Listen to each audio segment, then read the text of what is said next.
Anunciábamos antes de la pausa comercial que nos iba a visitar, cosa que ya lo está haciendo, el geólogo Roberto Ochandio, que esta tardecita noche en el Salón del Sindicato de Salud Pública a la hora 19 estará brindando una charla sobre fractura hidráulica.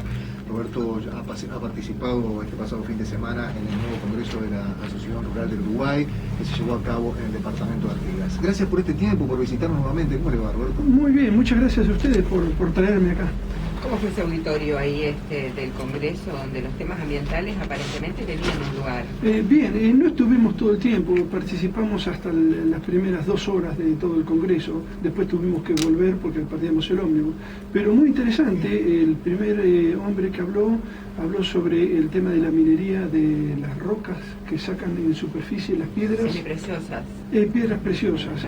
Un tema muy interesante y él demostró muy bien las ventajas que podía traer eso para la zona, la corrección o el saneamiento que hacen ellos después de haber hecho la extracción, cómo recuperan el terreno y lo vuelven a su estado original. ¿Otro tipo de minería? Es una minería de superficie que no es destructiva, no usan productos químicos y trae beneficios, de acuerdo a lo que él mostraba, beneficios económicos para la zona, por lo tanto parece que es una actividad viable que realmente es positiva, ¿no es cierto? Usted, Roberto, viene realizando una serie de charlas y de conferencias en distintas localidades y ciudades del Uruguay.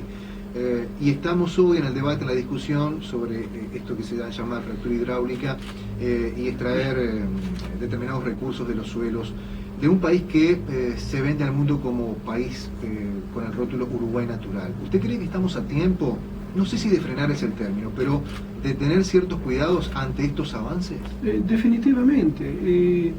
Yo creo que la matriz energética de Uruguay nos muestra que ustedes están acá en este país muy avanzados respecto a muchos otros países del mundo en cuanto al porcentaje de energía eléctrica que generan usando energía limpia. Sería un pequeño esfuerzo más para tratar de llegar a un 100% de energías renovables, cosa de no tener que depender de algo tan sucio como son los hidrocarburos no renovables, no convencionales. 45% de energía eólica el otro día salió. Sí, incluso que pensaban en el plan está exportar energía, lo cual está muy bien si lo pueden hacer. Ustedes los argentinos apuestan a la energía nuclear. Lamentablemente sí. Argentina se quiere convertir en un país nuclear. Hay un grupo de 11 o 12 países a los cuales se quiere sumar a Argentina, que son los países exportadores de material enriquecido, uranio enriquecido, de tecnología nuclear, lo cual es un tema de gran prestigio para cierto grupo de gente en la Argentina, pero que está comprometiendo seriamente al país. Imagínense, el mineral de uranio se va a extraer del sur de Mendoza o de la provincia del Chubut, en la Patagonia. De ahí va a haber que llevarlo a la nueva planta de Dioxitec en Formosa, en la punta norte del país, para convertirlo, una conversión química. De ahí a Pilcanilleu, que queda al lado de Bariloche, en el sur, para enriquecer el uranio. De ahí vuelta a Dioxitec en Formosa para convertirlo en dióxido de uranio. De ahí a Ezeiza para hacer las barras del combustible nuclear y de ahí a las plantas de Astucha en Embalse.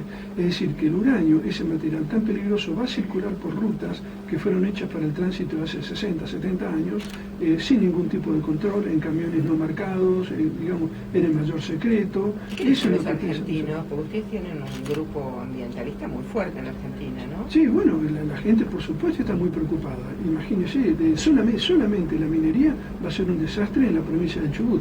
El tercio central de la provincia de Chubut tiene depósitos de uranio distribuidos en varias partes. Ahí específicamente le hago la consulta. Dice aquí en la promoción de la actividad de hoy que usted actuó como perito de oficio en una acción de amparo para detener actividades de fracking en la provincia de Chubut. ¿Qué significa actuar de perito de oficio en un tema de estas características? La Presidenta de la Nación, Cristina, inauguró un pozo de petróleo en el Trébol, que queda a unos 20 kilómetros de Comodoro Rivadavia, la ciudad petrolera por excelencia de la Argentina.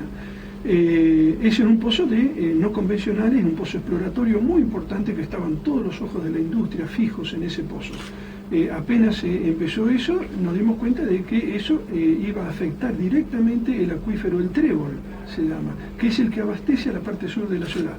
Por lo tanto se puso un pedido de amparo, una abogada de la zona, para parar el pozo. YPF, mientras tanto, seguía trabajando. La jueza a cargo de eso necesita a alguien que le informe qué significa el fracking, cuáles son los problemas, esto nos va a traer problemas, sí o no. Para eso se designa un perito de oficio. El perito de oficio que designó la jueza no contestó a los pedidos de informe de parte de la jueza, pasaron 6, 8 meses, hasta que la jueza dijo, bueno, ahora le vamos a cambiar el perito de oficio. Y me llamaron a mí. Para el momento que me llamaron a mí, bueno, estuve un mes encerrado trabajando, preparando el informe. Cuando se lo entregué, en ese momento ya YPF había terminado de hacer su pozo y había hecho su fracking. Es decir que hay un trabajo. Llegó tarde. Hay un trabajo. Llegamos tarde, pero por una demora del sistema judicial que no tendría que haber existido. Porque legalmente la jueza, si el perito no responde en un par de semanas, tiene toda la autoridad para pedir otro perito de oficio. Sin embargo, se dio el tiempo para que YPF termine su pozo. Hay un trabajo documentado, que es este libro, 20 mitos y realidades del fracking, entre los cuales es un grupo, lo tiene usted como uno de los redactores, digamos. Puede resumir, es muy difícil resumir un libro de estas características, pero por lo menos hacer un paneo en general de lo que significa esta publicación. Bueno, la idea es desmitificar o desmentir los mitos que crea la industria del petróleo alrededor de la actividad del fracking. Por ejemplo, ellos dicen el fracking crea trabajo y nosotros demostramos con números de que no es así. El fracking no contamina los acuíferos, determinamos con números, con experiencia, de que sí contamina. O el fracking no produce terremotos y nosotros demostramos cómo el fracking está relacionado, o la actividad de este tipo de explotaciones está relacionada a los terremotos. Es decir, la idea fue mostrarle a la gente con ese libro cuál es la realidad basada en la experiencia tanto de la Argentina como de otros países como Estados Unidos, donde ya tienen bien implementado el sistema del fracking. Roberto, escuchando a algunos técnicos de Atucha, ellos expresan que hay que desmitificar algunas cosas de la concentración de uranio y lo que significa una estación termonuclear. Y comparaban lo que significa la extracción de gas natural en cuanto a cantidades. Y dice, es gravísima la cantidad que se necesita de gas para distribuir en toda una ciudad. Y sin embargo, con una pieza de no sé cuánto tamaño, espesor de uranio, se puede generar energía para una cantidad de ciudades que a veces uno no puede imaginar. ¿Qué pasa con estas comparaciones? Que no corresponde, es totalmente fuera de lugar la comparación, no tiene sentido. Lo que no nos están diciendo ellos es que el uranio es muy limpio al generar, en el momento que se genera la energía de vaporizar el agua para mandarla a una turbina, es una energía muy limpia, pero solo en ese momento. Todo lo que pasa antes, todo lo que pasa después, es la peor energía que podemos tener. Es barata, pero sale cara a la larga. No es barata, al contrario, es una energía demasiado cara. No puede competir ni de cerca con el petróleo, ¿no es cierto? Y por supuesto no puede competir con las energías limpias. Pero es una energía muy sucia, digamos, es barata para las compañías que lo hacen. ¿Por qué? Porque la limpieza de toda la contaminación que ellos producen queda en manos del gobierno. Tengan en cuenta una cosa con energía atómica. A diferencia de la industria de la aviación, en la aviación, por ejemplo, todos los vuelos, antes de salir, están asegurados por una compañía aseguradora que se hace responsable en caso que el avión se estrelle. Debido a la presión de las compañías aseguradoras, fue que mejoró la calidad del sistema de aviación. Hoy en día volar es muy seguro en comparación con lo que era en la década de 50, 60, 70. ¿Eso por qué? Porque hay intereses económicos que obligan a las compañías a mejorar su servicio. Eso no pasa en la industria nuclear. No hay un solo reactor nuclear, una sola mina del mundo, una sola planta de enriquecimiento de uranio que esté asegurada. ¿Por qué? Porque no hay compañía aseguradora que se arriesgue a absorber los daños o reparar los daños producidos por ese tipo de actividad. Es imposible. Imagínense ustedes, en Chernóbil, en Ucrania, cuando pasó el accidente, en el momento murieron 60, 70 personas. Entonces dijeron, bueno, ya está, no se muere nadie más. Realmente no fue tan bravo. Sin embargo, con el paso de los años, ya han muerto más de 900.000 personas como consecuencia de los cánceres atribuidos a la explosión de Chernóbil. ¿Quién absorbe ese tipo de costos? Los únicos que lo pueden absorber son los gobiernos centrales, el gobierno ruso o Argentina en caso de que pase algo con Atucha. Crucemos los dedos para que no. Sí, claro, a propósito de eso, Roberto, un informe que fue muy amplio el día pasado, googleando y a través de YouTube encontraba, estos técnicos sostienen que en referencia a los accidentes que han ocurrido en la historia de la industria atómica han sido 5 casos. usted citaba el de Chernobyl, puede ser el de Japón, o podemos citar algún caso en Estados Unidos. Y ellos, apoyados en eso, dicen, hay que desmitificar ese temor que existe, que mirá si existe un accidente, lo que puede pasar, y me gustaría tener una precisión sobre ese tema. Sí, los accidentes son muy raros, es verdad, son muy raros, pero cuando ocurren son terribles. Devastadores. Pero además de eso, no hace falta pensar en accidentes. No es necesario llegar al extremo de pensar en un escape nuclear o unas cosas así. Hay que pensar en la actividad normal de cualquier reactor nuclear. Genera una cantidad increíble de residuos radioactivos. El combustible nuclear gastado es extremadamente radioactivo. No hay, la industria nuclear empezó allá por la década de 50, 55, por ahí. Desde entonces no hay un solo país en el mundo que haya encontrado una manera efectiva de limpiar y esconder y eliminar totalmente los residuos radiactivos. Desde entonces que se acumulan en tambores, en galpones, en superficie, sin poder esconderlos en ningún lado. Sin dejar de mencionar las consecuencias que tienen con las generaciones siguientes, ¿no? Los nacimientos, malformaciones, deformaciones, abortos. A eso iba, pero etcétera. Aunque no ocurran ese tipo de... Supongamos que salga todo perfecto. Pero es el gasto social que no aparece en las cuentas finales. Claro. Las cuentas la manejan números. ¿Cómo vamos a hacer para decir a la generación que venga acá en el año 3000, 1000 años a partir de ahora, ojo, no abras este tambor porque si lo abrís te vas a morir? ¿En qué idioma se lo vamos a decir? Dentro de 1000 años van a hablar en castellano, van a hablar en inglés, no van a hablar para nada, se van a manejar por símbolo. Ni siquiera tenemos pensado qué va a pasar de acá a 100, 200 años. Ahora los argentinos no debatieron esto porque la presidenta argentina vino contenta, creo que cuando viajó a China con estos anuncios de las fuertes inversiones y cómo avanzaba el país, y no se escucharon muchas voces. No, ¿sabe qué pasa? No escuchan. Ellos no quieren escuchar. El gobierno argentino está en la posición, bueno, nosotros ganamos con el 52, 54% de los votos, hacemos lo que queremos. Entonces no tenemos obligación de escuchar a nadie. Pero eso ustedes lo encuentran en los pueblos, en este caso, ¿cuál es la información que tiene? Porque usted ahora está en una gira muy amplia, ¿no? Argentina, Uruguay, ahora vuelve a Argentina. ¿Cuál es la diferencia en la información que está encontrando? En este caso, le decíamos fuera de micrófonos, Uruguay es un territorio muy chico, pero parece, para nosotros Montevideo está a 400 kilómetros, es una eternidad por las realidades distintas que vivimos. Hay mucha desinformación y es el caso de ambos gobiernos. Convivir, gobernar y gestionar mayorías parlamentarias hace difícil que muchas veces la información llegue al destinatario, o sea, somos nosotros los destinatarios de los mensajes, porque en el medio el emisor se va cortando, que en este caso son ustedes. Lo que pasa en la Argentina, uno de los tantos problemas que tenemos es que las mismas compañías que quieren implementar la energía atómica en la Argentina son parte del gobierno.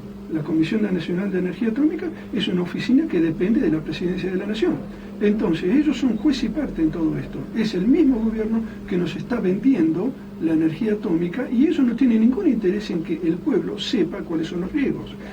Participamos con mi señora en la audiencia pública que se hizo para evaluar las mejoras a la planta de enriquecimiento de uranio en Pilcanilleu, cerca de Bariloche.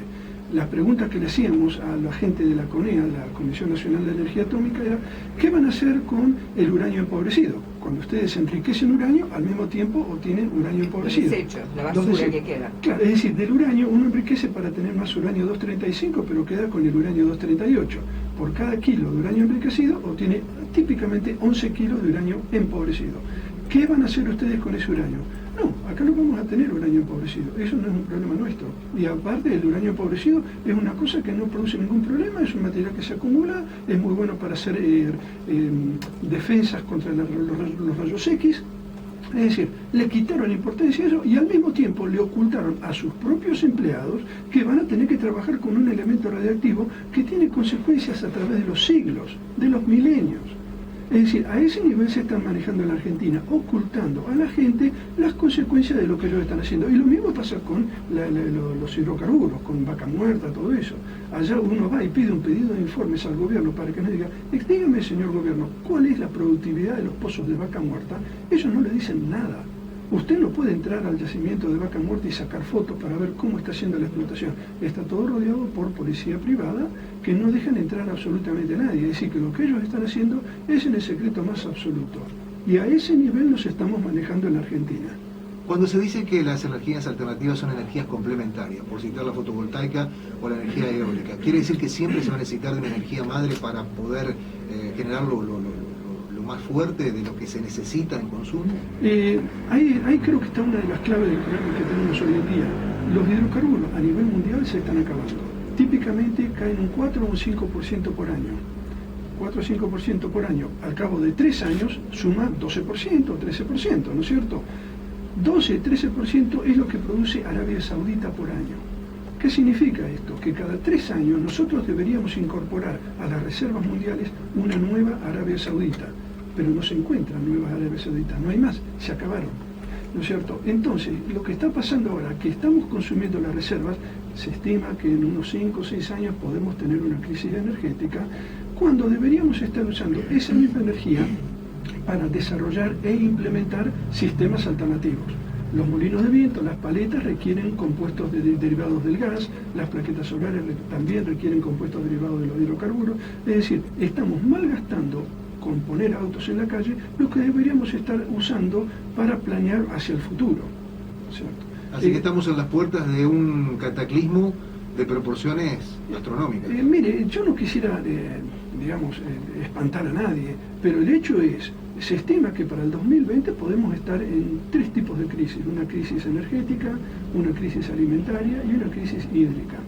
Teniéndose en cuenta, lo último que nosotros debemos pensar es en la posibilidad de contaminar el acuífero guaraní, o cualquier acuífero para el caso, ¿no es cierto? Pero el acuífero guaraní, que es el más grande, uno de los más grandes del mundo, creo que tiene un valor único para todos los países que están en la cuenca, ¿no es cierto?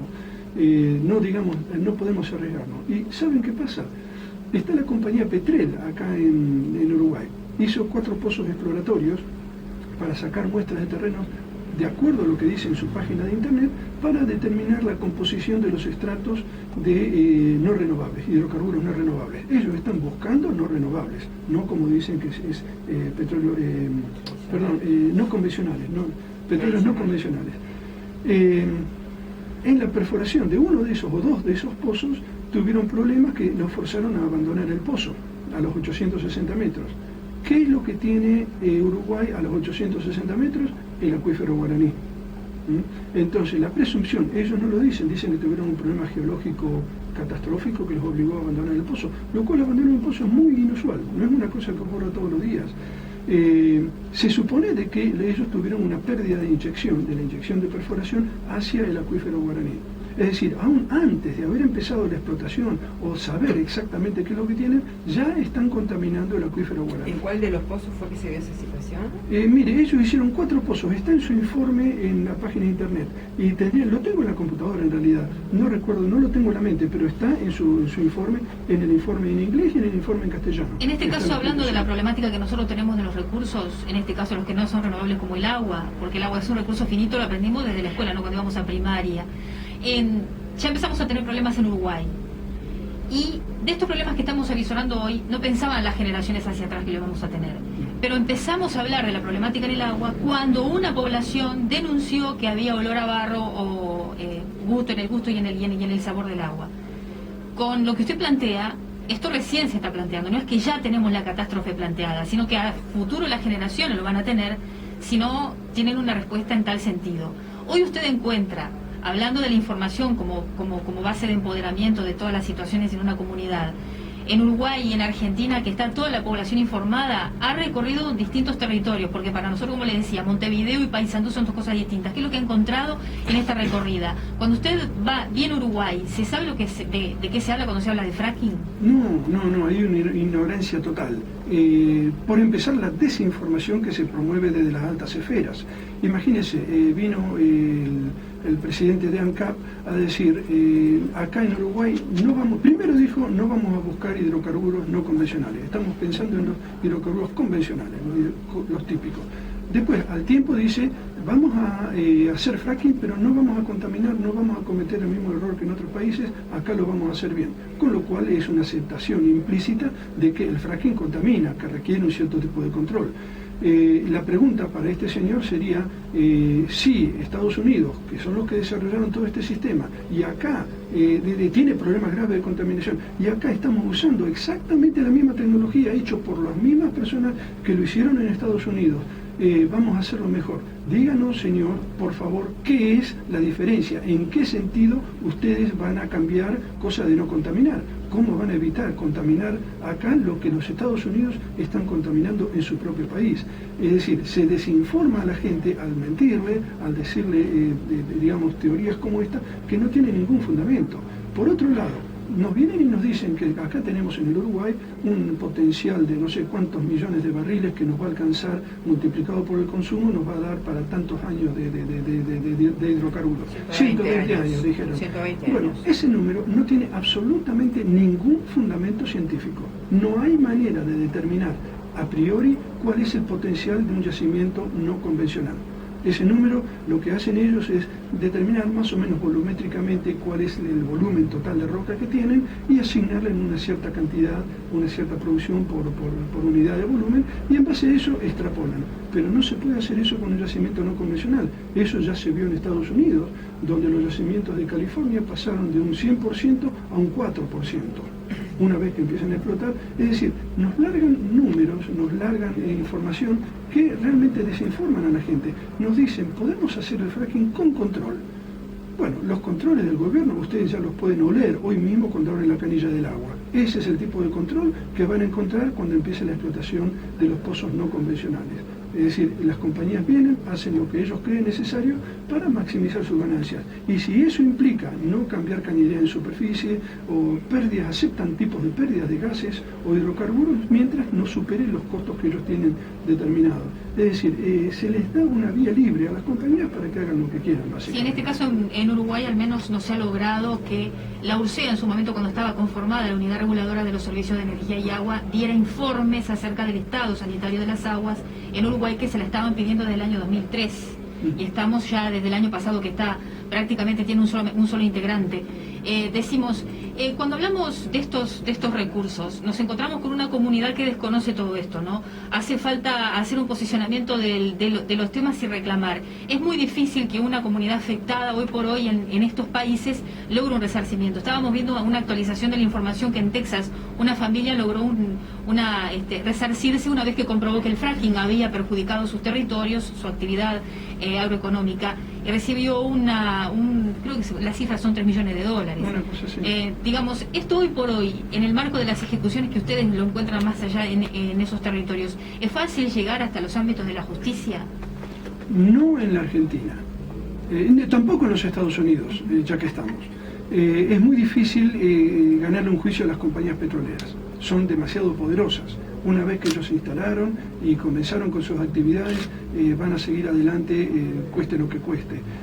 Tengan en cuenta que la industria o la práctica del fracking solo se pudo comenzar cuando el Congreso de Estados Unidos, bajo la presidencia de Bush, creó lo que se llamó la enmienda Halliburton. Halliburton porque Dick Cheney, que era su vicepresidente, había sido presidente de Halliburton, y es el que le torció el brazo al Congreso para que apruebe esta enmienda. Esta enmienda básicamente exime de todo tipo de responsabilidad a las compañías petroleras sobre la calidad del agua, la calidad del aire y el transporte interestatal de productos químicos. Con eso le libró las manos a las compañías para que hagan lo que quieran, declarándolas sin responsabilidad por cualquiera de los daños que se puedan ocasionar. Es decir, los terremotos que se producen durante la inyección en los pozos sumideros o la contaminación del aire, del agua, todo eso queda a cargo de nosotros, los ciudadanos. Lo cual constituye de por sí una transferencia masiva de capital desde las clases populares hacia los bolsillos de las compañías petroleras, ¿no es cierto? Todo esto implica que la gente que está siendo afectada no puede quejarse, no puede protestar por las consecuencias de esto. No pasa en Estados Unidos, no pasa en la Argentina, digamos, y difícil que pueda pasar acá en Uruguay. No conozco el sistema legal, pero digamos, considerando la experiencia en otros lados, va a ser muy difícil que el ciudadano común de acá pueda ganarle alguna batalla a las petroleras. No, yo creo que lo correcto sería impedir de entrada que ellos puedan poner su pie en el país. Una vez que pusieron su pie, es muy difícil combatir contra ellos. Muy bien, Roberto, queremos agradecer este tiempo. Ha sido una charla muy útil como siempre para aquellos que, bueno, a veces manejamos información pero no la tenemos profundizada, y ojalá que todos aquellos que nos escuchan cada mañana tengan un poquito más esclarecido este panorama en un país que, como yo se lo planteaba en el comienzo de esta entrevista, nos vendemos al exterior con el rótulo de Uruguay Natural y a veces perdemos de vista algunas cosas que se van haciendo con lo que significa la gravedad de aquí a un tiempo más, como usted lo acaba de describir, ¿no? Claro. Quisiera aclarar un pequeño detalle. Uno no se opone a la explotación de petróleo convencional. La sociedad moderna está hecha en base a petróleo. Es muy difícil romper de un día para otro. Uno no propone que no exploten petróleo convencional si es que lo tienen. Lo que pasa es que acá en Uruguay ustedes no tienen petróleo convencional. Lo que tienen es el petróleo no convencional y eso es lo que explícitamente está diciendo la compañía petrolera. Están buscando petróleo no convencional, que es lo que uno tiene que temerle. Ha sido usted muy amable, buena estadía en Paysandú, buen regreso a su lugar, como siempre, muy agradecido. Muchas gracias por su tiempo. Roberto Ochandio es geólogo y esta tardecita noche a la hora 19 en el Sindicato de Salud Pública de Paysandú, en la calle Montecaseros al 638, estará brindando una charla, debate sobre fractura hidráulica. Estamos en tiempo de pausa.